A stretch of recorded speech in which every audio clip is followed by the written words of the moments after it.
Hello students, this video is about AC generator. But before learning about AC generator, let me discuss about AC. That means alternating current, or DC, that means direct current. So we have two types of current, AC current or DC current. AC means alternating current.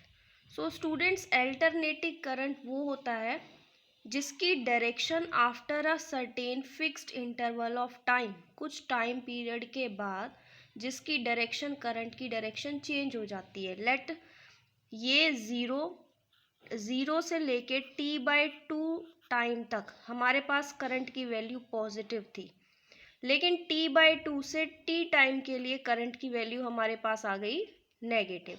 Similarly next cycle के अंदर t से 3t/2 के लिए जो हमारे पास value आएगी current की, that will be positive. Means after a fixed interval of time current की वैल्यू क्या हो रही है, चेंज हो रही है। करंट की डायरेक्शन क्या हो रही है, चेंज हो रही है। तो इस तरीके के करंट को हम बोलते हैं alternating current. And frequency of AC को हम डिफाइन कर सकते हैं कि number of cycles complete by the AC in 1 second. 1 second के अंदर, टाइम जब 1 सेकेंड है, 1 सेकेंड के अंदर जो करंट ने नंबर ऑफ साइकिल्स कंप्लीट की है, उसी को हम बोलते हैं frequency of alternating current. Frequency को हम स्टूडेंट्स डिनोट करते हैं म्यू से। एंड जो फ्रीक्वेंसी होती है वो टाइम पीरियड के इन्वर्सली प्रोपोर्शनल होती है। मीन्स जितना ज़्यादा टाइम लगेगा उतनी ही उसकी कम फ्रीक्वेंसी होगी, और जितना कम टाइम होगा उतनी ही उसकी ज़्यादा फ्रीक्वेंसी होगी। मैंने यहाँ पे लिखा है 1/50 सेकेंड्स, और we know that second is the SI unit of time. तो हम यहाँ से क्या लिख सकते हैं, 1/50 सेकेंड्स, ये लिख रही हूँ मैं टाइम। मतलब जो इंडिया में फ्रीक्वेंसी होती है that will be 50 hertz. Frequency की जो एसआई यूनिट होती है वो हर्ट्ज़ होती है, और टाइम की सेकेंड। सो इंडिया के अंदर जो हमारे पास करंट आता है उसकी फ्रीक्वेंसी होती है 50 हर्ट्ज़, और टाइम पीरियड के ये इन्वर्सली प्रोपोर्शनल है। तो टाइम के लिए हम कह सकते हैं 1/50 सेकेंड हो गई उस फ्रीक्वेंसी के लिए time. Now next is DC current, और we can say that DC means direct current. वो करंट जिसकी टाइम के रिस्पेक्ट में वैल्यू और डायरेक्शन चेंज ना हो, and current which always flows in the same direction, जिसका एक पर्टिकुलर इंटरवल ऑफ टाइम के बाद मैग्नीट्यूड चेंज ना हो, उसकी डायरेक्शन चेंज ना हो, उस करंट को हम बोलते हैं डायरेक्ट करंट। तो स्टूडेंट्स, यहाँ से क्वेश्चन अराइज होता है कि what is the disadvantages of AC over DC. AC के क्या डिसएडवांटेजेस हैं as compare to DC. So students, AC is more dangerous than DC. AC attract करता है पर्सन को towards it, whereas DC repel. अगर कोई person है उसने स्विच को टच किया है वेट हैंड से, तो अगर अल्टरनेटिंग करंट है तो वो पर्सन वहाँ पे चिपका रह जाएगा। लेकिन अगर डायरेक्ट करंट है जो कि हमें बैटरी से मिलता है, वो बैटरी क्या करेगी, उस पर्सन को फेंक देगी, दूर फेंक देगी, रिपेल कर देगी। तो डीसी से, डायरेक्ट करंट से मे बी पर्सन के जान बच सकती है, लेकिन एसी करंट बहुत ही डेंजरस होता है, इससे सिवियर डेथ होती है पर्सन की। Second is AC is not used for electroplating, electrotyping and other electrolytic processes. Electroplating, you know that कि किसी भी एक मेटल के ऊपर दूसरे मेटल की जो हम प्लेटिंग करते हैं उस प्रोसेस को बोलते हैं इलेक्ट्रोप्लेटिंग। उस प्रोसेस में AC को यूज़ नहीं किया जा सकता, जबकि DC वहाँ पे उस प्रोसेस में यूज़ होता है। तो ये दो डिसएडवांटेजेस हो गए AC के ओवर DC, और we can say that DC के लिए ये एडवांटेजेस हो गए over AC। Now we will discuss about AC generator. So students, generator और मोटर दोनों एक दूसरे के अपोजिट होते हैं। मोटर में हमने पढ़ा था, डीसी मोटर में जो इलेक्ट्रिक एनर्जी को मैकेनिकल एनर्जी में कन्वर्ट कर दे, उसको बोलते हैं हम एक डिवाइस जो कि है motor. And generator, it means जो जनरेट करे। जनरेट करेगा ये इलेक्ट्रिसिटी को, alternating current. AC means alternating current, current की वजह से क्या होता है, electricity, flow of current is known as electricity. तो जो करंट को, जो इलेक्ट्रिक करंट को जनरेट करे, उस डिवाइस को हम बोलते हैं जनरेटर। सो एक्सप्रेशन वाइज अगर मैं इसको लिखना चाहूँ तो मैं लिख सकती हूँ कि मैकेनिकल एनर्जी, इसके अंदर मैकेनिकल एनर्जी किस में कन्वर्ट हो जाती है, इलेक्ट्रिकल एनर्जी में। यू नो दैट, आपने देखा होगा कि जो जनरेटर्स नॉर्मली यूज़ होते हैं, फर्स्टली हम उनको स्टार्ट करते हैं, वो जनरेटर अपना मैकेनिकल वर्क करता है। जब वो मैकेनिकल वर्क करना स्टार्ट कर देता है, मूव करने लग जाता है, तब हमारे घर में उस जनरेटर से लाइट आती है। मतलब वो मैकेनिकल एनर्जी किस में कन्वर्ट हो गई, इलेक्ट्रिक एनर्जी में। सो जनरेटर, या फिर हम इसको डायनामो के नाम से भी जानते हैं, is a machine used for generating electric current by converting mechanical energy into electrical energy। इसका जो प्रिंसिपल होता है वो इलेक्ट्रोमैग्नेटिक इंडक्शन के ऊपर बेस्ड होता है। और इलेक्ट्रोमैग्नेटिक इंडक्शन हमने प्रीवियस वीडियो में पढ़ा था। इलेक्ट्रोमैग्नेटिक इंडक्शन मतलब इंड्यूस होना या प्रोड्यूस होना इलेक्ट्रिसिटी का due to magnetism. So when a close circuit the magnetic field lines changes and induced current is produced। Induced current वहाँ प्रोड्यूस होगा जिससे कि इलेक्ट्रिक एनर्जी प्रोड्यूस होगी। सो AC जनरेटर का प्रिंसिपल जो है वो इलेक्ट्रोमैग्नेटिक इंडक्शन के फिनोमिना पे वर्क करता है। Now let we discuss about its construction. So it consist of following 4 parts. Armature, ये जो कॉइल है हमारे पास ABCD, इसको हम बोलते हैं आर्मेचर। दीज आर 2 मैग्नेट्स जिसको हम बोलते हैं फील्ड मैग्नेट, जो हमें मैग्नेटिक फील्ड प्रोवाइड करती है। और मैग्नेटिक फील्ड की जो डायरेक्शन है from north pole to south pole.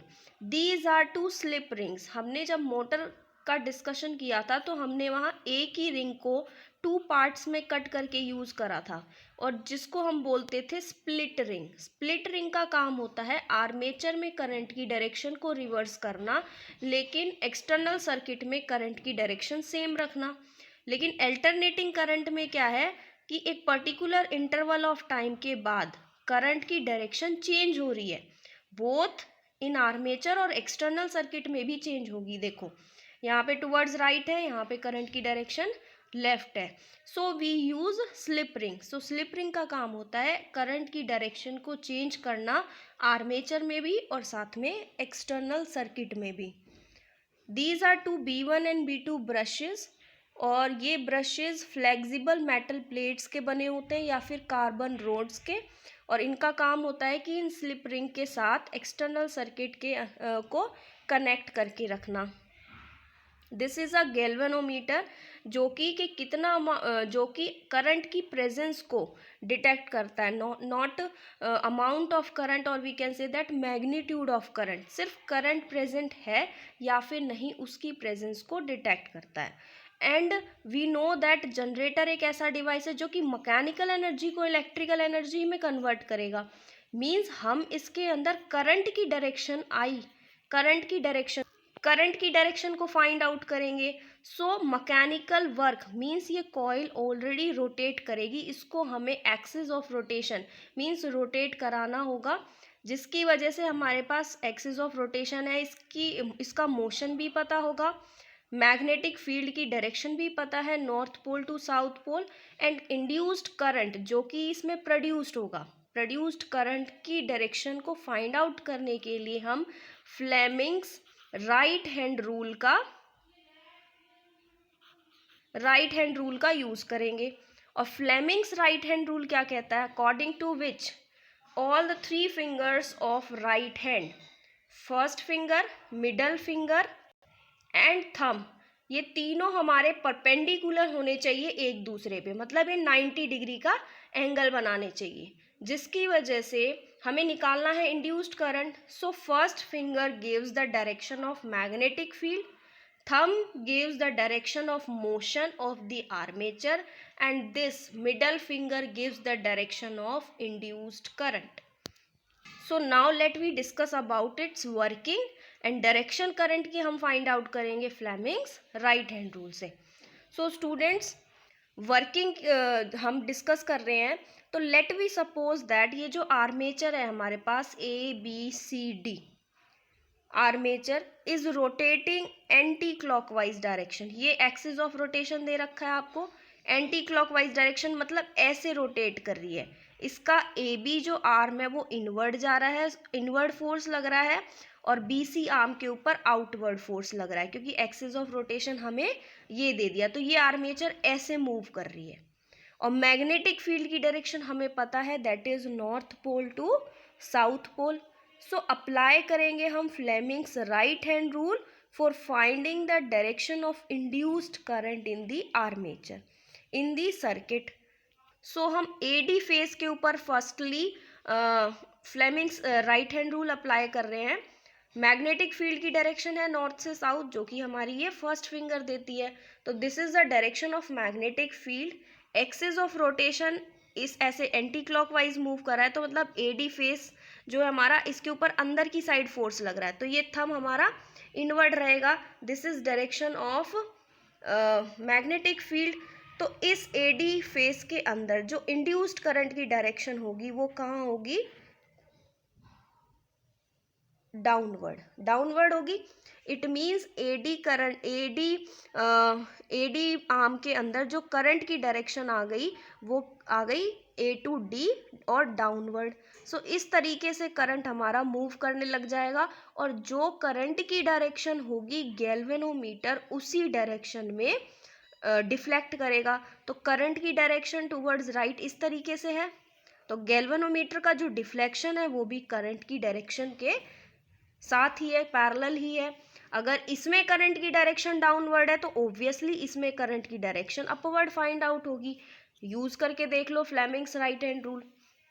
So G deflects towards the right after the armature has turned 180 degree. जब ये आर्मेचर हमारी 180 डिग्री से मूव कर जाएगी, मतलब BC फेस AD की जगह होगा और AD फेस BC की जगह, क्योंकि ये एक बार रोटेट कर गई।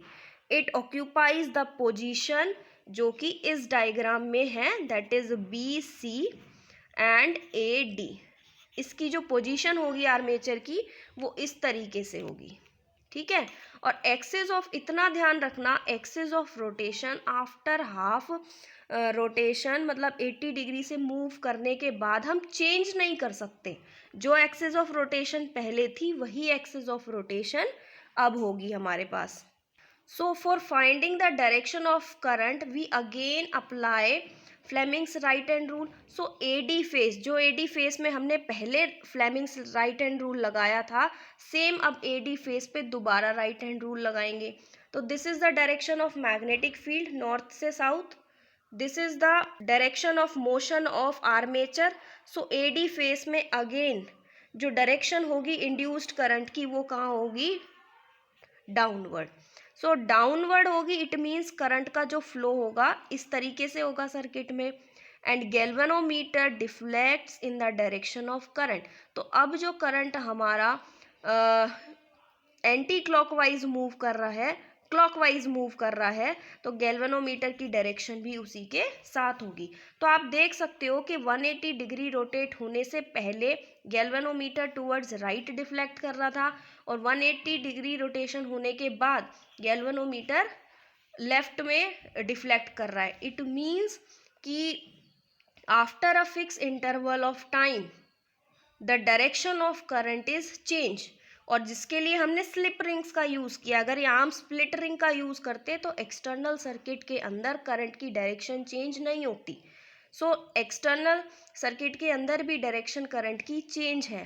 सो this is called alternating current. Alternating current means fixed interval of time के बाद करंट की डायरेक्शन चेंज हो गई, जो कि डिफ्लेक्शन शो कर रहा है। So hence we can say that the induced current is alternating in nature. तो स्टूडेंट्स इस टॉपिक में भी अगर हमें मैग्नीट्यूड ऑफ इंड्यूस्ड करंट या EMF इस जनरेटर के अंदर जो आएगा उसको अगर इंक्रीज करना है, तो नंबर ऑफ टर्न्स को इंक्रीज करने से हम मैग्नीट्यूड ऑफ इंड्यूस्ड करंट को बढ़ा सकते हैं। Increase the area of armature, इस आर्मेचर के एरिया को बढ़ाने से भी हम उसके मैग्नीट्यूड को बढ़ा सकते हैं।